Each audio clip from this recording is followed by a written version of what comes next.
¿Qué tal? Buenos días. Acá estamos otra vez trabajando juntos en este recorrer la vida de la mano de la palabra de Dios. Y precisamente en este domingo lo que vamos a hacer es un pequeño paréntesis al estudio de Primera Pedro para ponerle una cuota de dimensión de qué es lo que estamos hablando. Les recuerdo nada más que los versículos iniciales, ¿se acuerdan? ¿A quién dirigía la carta? Dice, Pedro, apóstol de Jesucristo, 1:1 de Primera Pedro, a los expatriados de la dispersión en el Ponto, Galacia, Capadocia, Asia, Bitinia, elegidos según la presciencia de Dios Padre, en santificación del Espíritu para obedecer y ser rociados con la sangre de Jesucristo. Gracia y paz os sean multiplicadas. Sobre la base de esta lectura me gustaría que tengamos una oración para comenzar este estudio. Amado Dios, Señor, te damos gracias por la oportunidad que tenemos de estar delante tuyo. Te ruego que tu Santo Espíritu esté acomodando, mejor dicho, a cada uno de nosotros estas verdades para que transformen nuestras vidas. Oramos en el nombre de tu Hijo, el Señor Jesús. Y venimos haciendo este estudio de la carta de Pedro y veíamos que teníamos una esperanza vida, el llamamiento a una vida santa y que éramos el pueblo de Dios. Un pueblo adquirido a través del sacrificio de su Hijo por nosotros. Y va a abundar después, nos invitaba a vivir como siervos de Dios y después va a dar una serie de consejos prácticos en los próximos capítulos para que podamos dar la medida de aquello para lo que Dios nos ha preparado y está esperando de nosotros. Ahora bien, quería que nos detengamos un poco en quién es Dios. ¿Por qué? Porque una cosa es servir al dueño de la Cocó, como me tocó a mí cuando era chofer, o servir al intendente de San Martín de los Andes, al presidente de la nación o al Dios de los cielos. La dimensión de mi Señor pone dimensión a mi vida y espero que vos lo valorices de esa manera. Vamos a estudiar un poco acerca de los atributos de Dios. Los atributos, todo elemento existente tiene atributos, ¿sí? Atributos que lo definen. En el caso de las cosas inanimadas son atributos que tienen que ver con sus comportamientos físicos, su peso, su volumen, su textura. Esos son atributos que hacen, características que hacen al elemento. En el caso de Dios, también, como existe Dios, porque Dios existe, nos encontramos con que también tiene atributos que lo definen. Atributos que hacen a su naturaleza, que definen quién es, y también atributos que hacen a su moral. ¿Qué es lo que hace? ¿Qué es lo que piensa? ¿Qué es lo que define todo su accionar futuro? ¿De dónde sacamos estos conceptos de atributos? Bueno, quiero aclararte, los atributos de Dios vas a ver que nos dan certeza y nos dan esperanza, porque sabemos a quién servimos y que podemos confiar esperanzados en lo que Él ha prometido. Te decía, todo lo vamos a recabar de la Biblia. Está bien, estoy hablando con creyentes, pero ¿sabes una cosa? La Biblia cada día más está tomando una dimensión excepcional, porque la ciencia crece, la ciencia avanza. No es la misma la ciencia de la época del Señor Jesucristo que la ciencia de Copérnico, ni la de Galileo, ni la ciencia de hoy. La ciencia ha ido creciendo en conocimiento y ha pasado lo de siempre. La ignorancia a veces te ensoberbece. ¿Y vos sabés qué ha pasado con la ciencia? Ha pasado por la física clásica, ha pasado por diseños astronómicos. Galileo tuvo que plantarse creyendo que ya estaba declarando algo que iba a ser bien recibido, que la Tierra no era el centro del universo, y fue obligado a retractarse. Y cuando termina de retractarse, ¿se acuerdan? Dice, Epur se mueve. Igualmente se mueve, o sea, la Tierra, podemos hacer que una persona se retracte, pero la realidad sigue existiendo por encima de las personas. Después siguió allá por 1905, un matemático, Albert Einstein. En función de cálculos matemáticos, él hace una interpretación de los números que lo llevan a plantear la teoría de la relatividad, que trascendía esa dimensión clásica de la física y nos introducía a un mundo diferente. ¿Saben? Lo que él planteó en 1905 recién fue entendido por los científicos de aquel entonces, allá para 1920. Y recién en 1942, con el desarrollo de tecnologías acorde a lo que Einstein había predicho, se empieza a trabajar y obtener resultados de la fusión atómica. Bueno, y después recién hasta el 50 que se le empiezan a dar utilidades prácticas de la vida cotidiana a esa energía. Después llegó todo este avance de la cibernética, de la inteligencia artificial, y todo este campo ha superado de tal manera al ser humano y a la ciencia del ser humano, que la ciencia del ser humano, ¿saben qué? Terminó de madurar. No del todo, evidentemente. Pero ¿saben qué están diciendo hoy? Solo sé que no sé nada. Porque cuando se adentran en los misterios del macrocosmos, del universo, las galaxias, los agujeros negros, y todos aquellos descubrimientos que se van haciendo permanentemente, pero que van planteando desafíos a la lógica y al entendimiento humano, también yendo al nano universo, no micro universo, al nano universo, la millonésima de milímetro, y ahí se presentan desafíos también al hombre que no los puede entender, pero sí los está pudiendo observar. Y frente a esas cosas, aún científicos de los más encumbrados hoy están diciendo que es necesaria una causa inteligente a lo que estamos observando. Porque nada de lo que vemos puede surgir de la nada. Nada puede haberse desarrollado en un orden lógico, funcional, procediendo del caos. Nada que procede del caos puede dar el resultado de un universo que está funcionando como una maquinaria perfecta. Digo esto, miren, en el año 66, Wernher von Braun, que fue el desarrollador de la cohetería moderna. Vieron que hace poquito salió un cohete al espacio para establecer un viaje, y en función de eso después van a estar armando una plataforma espacial. La cohetería, como la conocemos hoy, la inició Wernher von Braun. Para los alemanes, la Segunda Guerra Mundial, se hicieron avances impresionantes.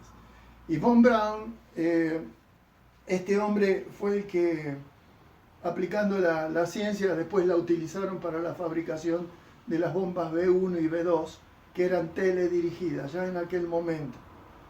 Ahora, este hombre era un hombre profundamente cristiano.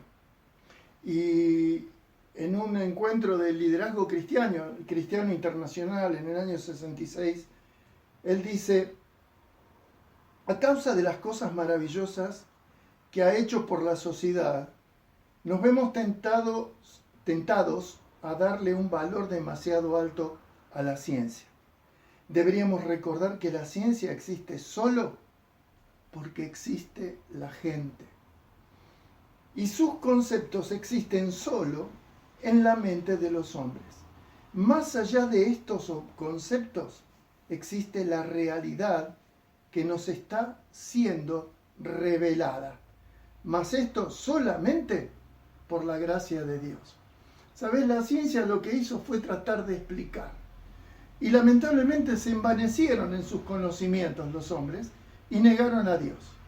Pero detrás de eso, hoy la ciencia, así como la arqueología, que en principio parecía que iba a desmoronar la Biblia, hoy la está confirmando constantemente en todas las reestructuraciones históricas que se hacen por los descubrimientos. La ciencia también está confirmando la Escritura, porque la Escritura ya nos hablaba de la redondez de la Tierra, del vacío del cual pendía la Tierra, de la redondez. Hoy que los terraplanistas están diciendo que la Tierra es plana, ya en la Escritura decía que Dios está sentado sobre el círculo de la Tierra. Y bueno, una serie de elementos que, si bien es cierto, la Biblia no es un libro de ciencia, no cometió jamás errores científicos. Por eso, si me permiten, vamos a tener que sacar de aquí las definiciones de Dios, porque Dios se revela a sí mismo. El hombre por intuición, por meditación, nunca, jamás podría llegar a comprender a Dios. Y esto lo digo porque el mismo Dios lo dice en Isaías 55, 8 y 9. Dice, porque mis pensamientos no son vuestros pensamientos, ni vuestros caminos mis caminos, dijo Jehová. Como son altos los cielos, más altos los cielos que la tierra, así son mis caminos más altos que vuestros caminos, y mis pensamientos más altos que vuestros pensamientos. ¿Sabes una cosa? Cuando Dios se tiene que comunicar con nosotros, lo fue haciendo en el contexto del avance de la humanidad. No se olviden, Dios creó al hombre en el Edén para formarlo y darle toda su revelación. Y tal vez en poco tiempo lo podría haber hecho si el hombre no hubiera desobedecido la voz de Dios, si no hubiese pecado y si no hubiese caído a lo más profundo de un abismo que lo separó del gran maestro. Porque el hombre caminaba con Dios, el hombre era enseñado por Dios. Pero a partir del momento en que peca, se establece entre el hombre y Dios un abismo que no puede ser superado, que solo fue superado por Dios, que se acercó a nosotros escogiendo un pueblo y dándole a ese pueblo, en función de un camino de santidad también, revelaciones de sí mismo para después hoy llegar a lo que hoy tenemos. ¿Se acuerdan? Dicen Hebreos, habiendo hablado Dios muchas veces, de muchas maneras, a nuestros padres por los profetas, en este tiempo nos habló por el Hijo. Ya vamos a llegar a eso, pero quiero marcarlo como un concepto de revelación progresiva de parte de Dios. Entonces, vamos a los atributos de Dios. En primer lugar, atributos naturales. Son aquellos que hacen a la naturaleza de su persona. Juan 5, 25 y 26. Les voy a dar un versículo de cada uno. Después sigan investigando, si quieren les mando apuntes o lo que necesiten, pero no me da el tiempo para meter toda una clase de teología propia en un tiempo limitado de minutos. En Juan 5, 25 y 26 dice, de cierto os digo, viene la hora, y ahora es, cuando los muertos oirán la voz del Hijo de Dios, y los que la oyeren vivirán. Porque como el Padre tiene vida en sí mismo, así también ha dado al Hijo tener vida en sí mismo. Existencia propia, existencia propia. Si querés definir quién es Dios, en Deuteronomio le preguntan, ¿cuál es tu nombre? Y él dijo, yo soy el que soy. Y yo soy habla de una existencia, autoexistencia. Antes nadie le dio vida a Dios. Nadie quitará la vida a Dios. Porque eso nos lleva al segundo atributo. El segundo atributo es que la vida de Dios es eterna. Él se mueve en la eternidad. En el Salmo 90:27 dice, el eterno Dios es tu refugio. Y lo que nos está diciendo que Dios es autoexistente. Es interesante que Jesucristo es autoexistente. El Espíritu Santo es autoexistente. Lo podemos ver en distintos versículos a lo largo de la Escritura. Dios, nadie le confirió la vida. Dios tiene vida propia. Y es vida eterna. Ahora, atentos con esto. Cuando Dios comunica vida, comunica una vida para siempre. Aún los muertos no están muertos, tienen vida. Ahora, hay dos vidas, y esto lo vamos a ver después. Una vida eterna con Dios, que en la Biblia se habla del cielo, de la eternidad perfecta, de una vida gloriosa, y la vida eterna sin Dios, que es el infierno mismo. Ahora bien, Dios también es inmutable, inmutable. La palabra inmutable da el concepto de que no cambia, no hay variaciones en su persona. Malaquías 3:6 dice, porque yo Jehová no cambio, por esto, hijos de Jacob, no habéis sido consumidos. Yo no cambio. Y en Santiago 1:17 dice, toda buena dádiva y todo don perfecto desciende de lo alto, del Padre de las luces, en el cual no hay mudanza ni sombra de variación. ¿Se entiende? No hay variación. Y esto es muy importante. También en Hebreos estábamos estudiando estos días pasados, Jesucristo es el mismo hoy, ayer y por los siglos. O sea, es inmutable. Dios no cambia. Y eso es muy importante para nosotros. Porque si Dios cambiara, posiblemente nos encontraríamos en la inseguridad de sus promesas, en la inseguridad de la vida eterna. Dios no cambia. Es una roca inamovible, fuera del tiempo, en la eternidad misma. Es autoexistente, tiene una vida que es eterna y además es inmutable. Quiero agregar otro. Dios es omnipresente. Wow, esto es, dice en el versículo, Salmo 139, versículo 7. ¿A dónde me iré de tu espíritu? ¿Y a dónde huiré de tu presencia? Si yo subiere a los cielos, allí estás tú. Y si en el Seol, y si el Seol es el reino de la muerte, hiciere mi estrado, he aquí, allí tú estás. 9. Si tomare las alas del alba y habitare en el extremo del mar. 10. Aún allí me guiará tu mano y me asirá tu diestra. Si dijere ciertamente las tinieblas me encubrirán, aún la noche resplandecerá alrededor de mí. Aún las tinieblas no encubren de ti, y la noche resplandece como el día. Lo mismo te son las tinieblas que la luz. ¿Saben?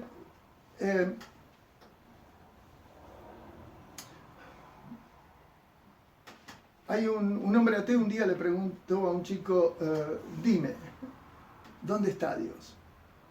Y el chico le contesté, bueno, yo le voy a contestar si usted primero me dice dónde no está Dios. ¿Se entiende? Porque Dios está en todas partes. Y cuando lo decimos así, vos me decís, uy, pero esto ya lo sabemos todos.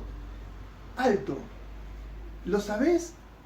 Y si lo sabés, ¿sos consciente que no podés seguir jugando a la escondida con Dios? Porque Dios está intensamente. No es que Dios está un pie en Alfa Centauro, el otro en Andrómeda, y no. su persona está intensamente presente en todo el universo. Dios es infinito. Es muy loco, pero nosotros usamos esos... Bueno, nuestros pensamientos no son sus pensamientos. Y aun cuando hacemos el esfuerzo de elevarnos, nos quedamos ahí, al vuelo de un carancho, porque los cielos todavía están muchísimo más altos. ¿Saben una cosa? Dios está presente en el universo completo. Él está en Júpiter, en Neptuno, en el Sol, en la Tierra. Y aquí en la Tierra, en China, a veces decimos, pero ¿dónde? Nosotros a veces caemos en ese terrible error. ¿Dónde está Dios? En Dios somos. En Dios nos movemos. En Dios existimos. Ahora, Dios no es las cosas, atentos con esto. No es algo inanimado. Dios está presente en todas las cosas. Próximamente vamos a hacer una serie de estudios acerca de la ciencia, la Biblia y el átomo. Porque es asombroso. La primera creación de Dios fue la luz. Y yo creo que esa luz que Dios creó en principio y que después se separó de las tinieblas, es algo que científicamente está demostrado también. Pero esa luz es el resplandor de Dios que apareció en esta creación que Él desarrolló. Bien, para otra semana, porque si no me voy a ir por la... Dios es omnipotente. Dios es omnipotente. ¿Qué quiere decir? Que es el Todopoderoso. Génesis 17:1 dice, yo soy el Dios Todopoderoso. Anda delante de mí y sé perfecto. Es un mandato que estaba dando a un personaje bíblico. Pero ¿sabes una cosa? Va para vos y para mí. Él es el Todopoderoso.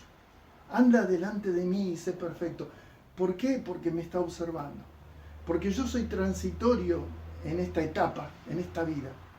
Pero Él es el dueño de la eternidad y un día me voy a encontrar con Él. En segundo lugar, en Mateo 19:26, y mirándolos Jesús les dijo, para los hombres esto es imposible, mas para Dios todo es posible. Lo que se te ocurra hoy, y más allá de lo cotidiano nuestro. Entrá a la ciencia ficción, imagina las cosas más locas. Para Dios todo es posible. Él de la nada, con el poder de su palabra, creó los cielos y la tierra. Todo lo que acá existe, la vida en el mar, la vida en la tierra, la vida en el cielo. Te creó a vos, me creó a mí. Él está presente. Cuando se habla del aborto es terrible, porque Dios está entretejiendo en el vientre de una madre a esa criatura, que es criatura desde el momento de la concepción. Es una criatura de Dios y vamos a rendir cuenta los que lo estamos defendiendo y los que lo están agrediendo, ¿no? Omnisciencia. El tema de la omnisciencia. Yo te doy las citas y vamos a leer una sola. 1 Samuel 2:3, Salmo 94, 8 al 11, Romanos 8, 27 y 1 Pedro 1, 2. Entended necios del pueblo, dice Salmo 94, 8 al 11. Entended necios del pueblo, y vosotros fatuos, ¿cuándo seréis sabios? El que hizo el oído no oirá, el que formó el ojo no verá, el que castiga a las naciones no reprenderá, ¿no sabrá el que enseña al hombre la ciencia? Jehová conoce todo, con los pensamientos de los hombres, que son vanidad. Nuestros pensamientos son vanidad, los de Dios no. Dios es omnisciente. La palabra omnisciente quiere decir conciencia absoluta, conocimiento absoluto de todas las cosas. Delante de Dios en forma constante está presente todo lo que nosotros conocemos de materia, tiempo, universo, lo que ocurre acá y lo que ocurre en otras galaxias simultáneamente. Omni quiere decir absoluta conciencia de todas las cosas, pasadas, presentes y futuras. La parte de la omnisciencia de Dios se manifiesta precisamente mucho en el tema de las profecías que Dios ha dado, porque es dar por conocimiento anticipado lo que ocurrirá y evidentemente se ha cumplido. En el libro Evidencias que exigen un veredicto, ese libro me cautivó, tiene todo un capítulo dedicado a las profecías, cómo se cumplieron. Pero se cumplieron al pie de la letra, inexorablemente. Y sabes una cosa, en varios lugares, no busqué todos los lugares, pero en muchos lugares la Escritura te manda y te muestra hechos que se cumplieron, ¿sí? Ahora también en Romanos 8:27 habla del conocimiento anticipado, la presencia de Dios. En 1 Pedro 1:2 dice que fuimos escogidos según la presencia de Dios. Dios desde antes de la fundación del mundo. No me quiero meter en los pensamientos de Dios porque son inescrutables, no se pueden. Yo no puedo entender lo que Dios planeó, por qué lo planeó. Pero en función de lo mucho que lo vamos conociendo, de lo poco que lo vamos conociendo, uno ve que en la actitud creadora de Dios se empiezan a manifestar sus atributos morales. Y cuando Dios crea, lo hace para vida y bendición. Ahora vamos a ver por qué. Y sabes una cosa, en su presencia, Dios escogió el mejor destino posible. Y también escogió, porque Dios sabía que dentro de los ángeles creados iba a haber una caída en Luzbel. Y que ese Lucifer finalmente iba a tentar al hombre. Y el hombre caería. Pero ¿por qué lo permitió Dios? Porque era el mejor de los futuros posibles. ¿Lo podés entender? Yo todavía no. Pero lo que sí sé es que Dios está manifestando precisamente su persona en la eternidad en el amor que Él le ha dado a esta creación, a este universo. Evidentemente, lo que estamos viendo aquí es que Dios escogió personas conforme a su respuesta al mensaje de salvación que Él les proponía. ¿Por qué lo digo así? Mira, vamos a ver los atributos morales de Dios. El primer atributo moral de Dios, el amor. El amor. En primera de Juan 4:8 al 10 dice, el que no ama no ha conocido a Dios. Y yo remarqué, porque Dios es amor. En el versículo 9 dice, en esto se mostró el amor de Dios para con nosotros, en que Dios envió a su Hijo unigénito al mundo para que vivamos por Él. En esto consiste el amor, no en que nosotros hayamos amado a Dios, sino en que Él nos amó primero y envió a su Hijo en propiciación por nuestros pecados. Dios es amor, Dios ama. Y nos encontramos en un universo que está bajo por lo menos el planeta Tierra, se está debatiendo bajo la condición del pecado, que es donde conocemos la revelación de Dios. Aquí el pecado se instaló y nos ha llevado a la muerte, y la muerte se ha señoreado de esta humanidad y de la vida de toda la tierra, porque dice que aún los seres creados han sido sujetos a esperanza, esperando la manifestación gloriosa de los hijos de Dios. Hay un futuro para toda la humanidad, para toda la creación, de esperanza. Pero aparte de su amor, Dios es justicia en su esencia. Salmo 145, 17, Daniel 9, 14 y Primera de Juan 1, 9 lo dicen. Ahora en Salmo 145, 17 dice: justo es Jehová en todos sus caminos y misericordioso en todas sus obras. Justo es Jehová en todos sus caminos. Jehová es la justicia misma. Ahora, qué interesante, y acá empieza la relación entre la justicia y el amor, o la crisis entre la justicia y el amor, porque Dios es amor, pero Dios es justo.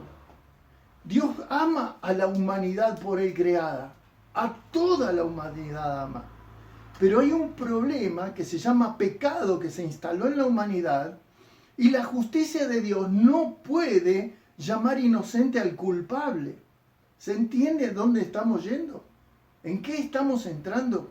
Hay una crisis. El amor de Dios, su misericordia se enciende por su amor. Pero hasta allí. En el tercer lugar, Dios es verdad. Lo dice en el Salmo 100, en el Salmo 100 versículo 5, 146, 5 y 6, Isaías 25, 1, 2 Timoteo 2, 13, Tito 1, 2 y en Apocalipsis 15, 3. Pero hay un versículo que vos lo conocés: yo soy el camino, la verdad y la vida.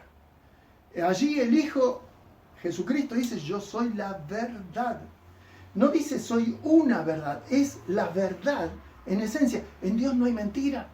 Dios no puede mentir, porque es atributo, es perfección de Dios ser la verdad. Es amor, es justo y es verdadero. En Jeremías 10:10 dice que el Todopoderoso es la verdad. Y en 1 de Juan 5:6 que el Espíritu es la verdad. La Trinidad toda es la verdad. Es un atributo esencial de Dios ser veraz. Nosotros no somos veraces. ¿Se acuerdan? La mentira, ¿de dónde partió? Del padre de mentira, de Satanás. Y saben una cosa, afirmate en lo único que es verdad. Lo único que va a permanecer, porque la mentira no va a permanecer. En cuarto lugar, Dios es sabiduría. Sabiduría. Salmo 104, 24, Efesios 1, 8, Romanos 11, 33. En Salmo 104 dice: cuán innumerables son tus obras, oh Jehová. Hiciste todas ellas con tu sabiduría. Y dice en el 33 de Romanos 11: oh profundidad de las riquezas de la sabiduría y de la ciencia de Dios. Cuán insondables son sus juicios e inescrutables sus caminos. Profundidades de la sabiduría y ciencia de Dios. Y finalmente el último atributo, la santidad. Dios es santo. En Isaías 6, 2 y 3, en Apocalipsis 4, 8, ese término referido a Dios se repite 3 veces. En Isaías: por encima de él había serafines, cada uno tenía 6 alas, con 2 cubrían sus rostros, con 2 cubrían sus pies y con 2 volaban. Y el uno al otro daba voces diciendo: Santo, Santo, Santo, Jehová de los ejércitos. Toda la tierra está llena de su gloria. Te decía, es importante conocer la dimensión, no hay dimensión de Dios, porque Dios no tiene dimensión, es infinito. Es inescrutable porque precisamente no tiene límites Dios. Su profundidad es insondable. No hay forma de llegar a las profundidades de Dios, de su sabiduría, de su ciencia, de sus propósitos. Para Dios es todo presente en su omnipresencia, pero en su omnisciencia. Él tiene el conocimiento constante de todo tiempo humano, de toda realidad humana. Y además es celoso Dios, porque Dios nos está observando. Nos está observando porque tiene un plan glorioso para esta humanidad. Dice que nos hizo menores aún que los ángeles. Pero en Cristo, cabeza de la humanidad, nos ha coronado, ya en Él, nos ha coronado de gloria y de honra. Ahora, yo me anoté 2 o 3 cosas que creo que son importantes. La primera, si todavía estás dudando de la existencia de Dios,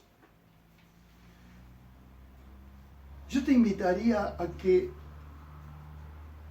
observes todo lo que hay alrededor tuyo y comprendas de que estás delante de una manifestación, de una naturaleza, de una organización que habla de Dios. ¿Por qué hablé de los científicos? Por vos hablé de los científicos al principio. Porque hoy los científicos están declarando, a pesar de todo el poder tecnológico con el que se han munido, las puertas increíbles que se le abren están todavía limitados para entender las maravillas que ocurren alrededor. Fíjate nada más, coronavirus, COVID-19, y se acabó la ciencia humana. ¿Te das cuenta? El hombre no tiene, pero vamos a seguir avanzando, sí, pero nuestros caminos son muy inferiores a sus caminos. Lo declaró Dios.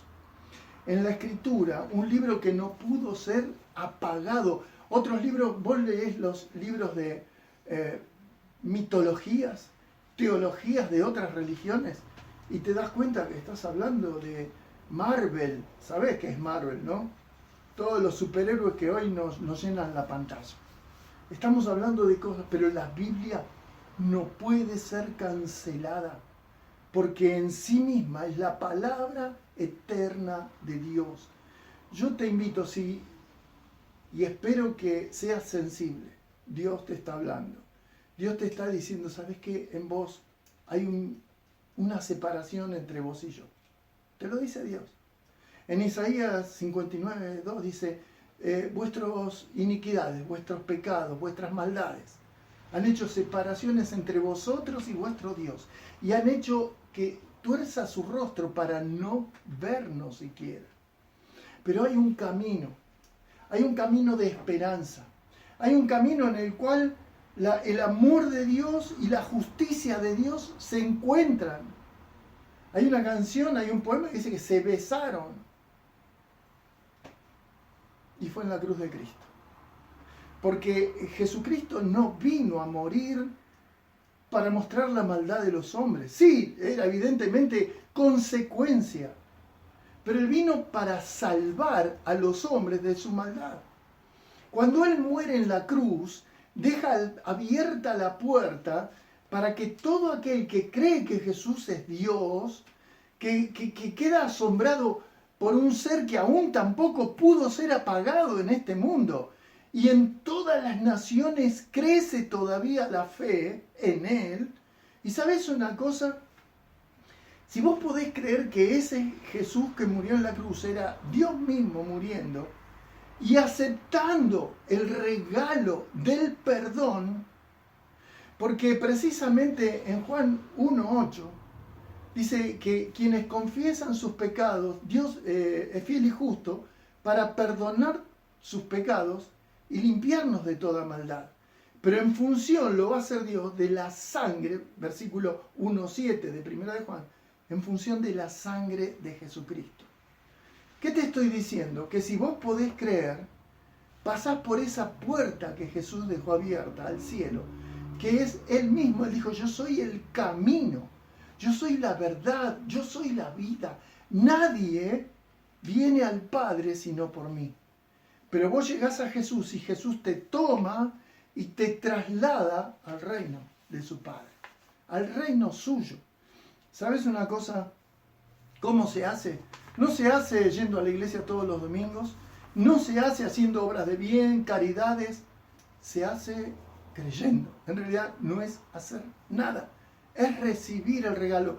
Dice en la Escritura que por gracia sois salvos, por medio de la fe. Y esto no de vosotros, pues que es regalo de Dios, no por obras, para que nadie se gloríe. Dios te está ofreciendo hoy mismo, en este mismo momento que lo escuchás, la posibilidad de que el Creador de los cielos, aquel que parece infinitamente lejano, pero que está infinitamente próximo a vos, se haga íntimo con vos. Porque si vos recibís a Jesús como tu Salvador, también hay una promesa que Jesús le hizo a los discípulos, que Él se iba a ir, pero iba a venir otro Consolador, el Espíritu Santo. Y ellos pero se asomaron y dijo, bueno, pero Él vive con ustedes, mora con ustedes, pero estará en ustedes.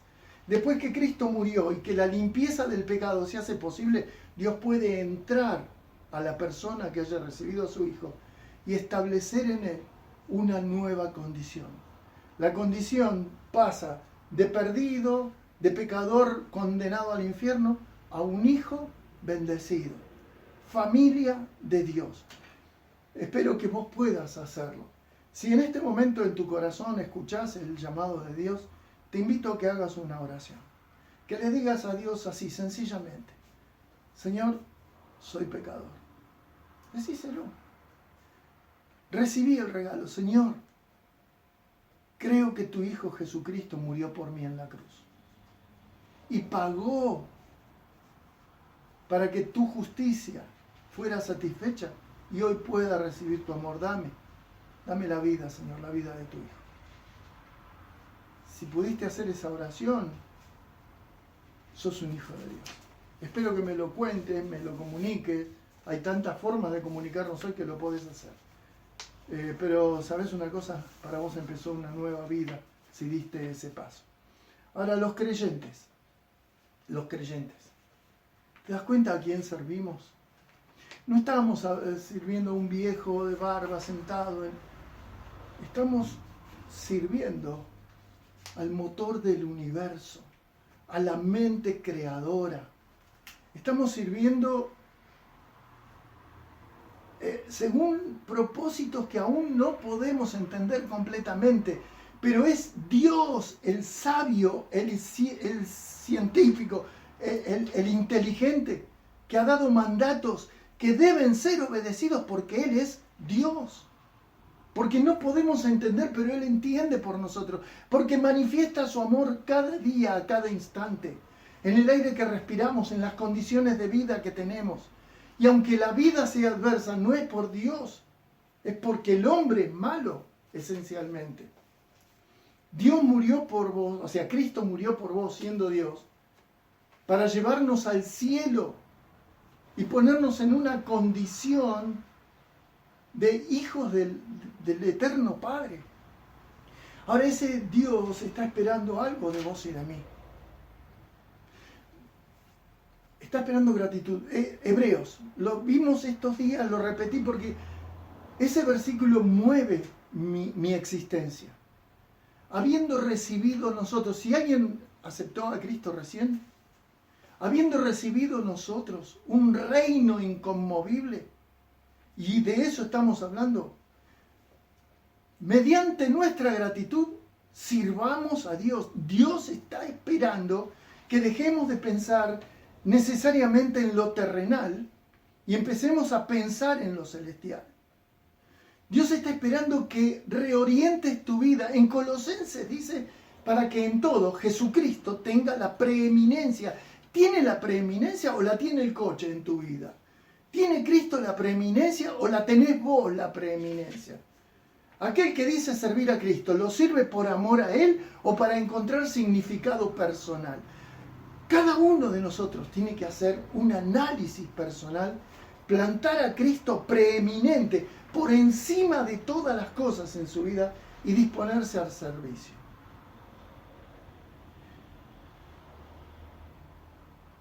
Yo noté una frase que dice, si sos creyente te das cuenta que esta breve experiencia terrenal es nada frente a las condiciones de la eternidad. pero al mismo tiempo es el todo en función de la calidad de eternidad que estás preparando. Porque Dios es amoroso, pero Dios es justo. Y Él cuando juzgue, aún en el tribunal de Cristo, donde no hay condenación al infierno, ya estás en la vida eterna. Hay distintas calidades de vida eterna. Francis Chan plantea que entra al escenario de un lugar con una gran soga. La soga tiene pintado una partecita roja, un cachito así. Y la soga se pierde y dice, esta soga da vuelta a la tierra no sé cuántas veces. Evidentemente era una ilustración. Bueno, esta es la vida nuestra. Esto rojo es la vida en la tierra. El resto es la vida eterna. ¿Cómo estás viviendo en función de la vida eterna? Tenés un Dios que no cambia, pero tenés un Dios que es amor y también tenés un Dios que es justo. Tenés un Dios que es sabio. Tenés un Dios que puede entenderte, que puede levantarte aún de tu pecado, que puede ayudarte, que puede ministrarte. Podés llegar a decir, como decía Pablo, soy todopoderoso en Cristo, que me fortalece. Pero aprovechate de esas oportunidades, de tener ese Dios glorioso y dejar de movernos en la chatura de esta vida. Y empecemos a vivir en la certeza y esperanza de la vida eterna. Hermana, hermano, echa mano de la vida eterna. Tengamos una oración. Amado Padre, gracias, Señor. Gracias por habernos hablado a lo largo de los siglos a través de tu pueblo y sus profetas. Pero gracias, Señor, por habernos hablado por tu Hijo. Aquel que nos puso la dimensión real de tu persona, amando, siendo justo, buscándonos, moviéndose entre esta humanidad, sensible y misericordioso, Señor, pero absolutamente justo. Te pedimos que nos ayudes, Señor, a cambiar nuestras vidas, a llevarlas a ese nivel en el cual tú te manifiestas y en el cual estaremos un día y esperamos poder estar allí, habiéndote honrado cuando estuvimos aquí. Oramos en el nombre del Señor Jesús. Amén. Muchas gracias. Nos vemos.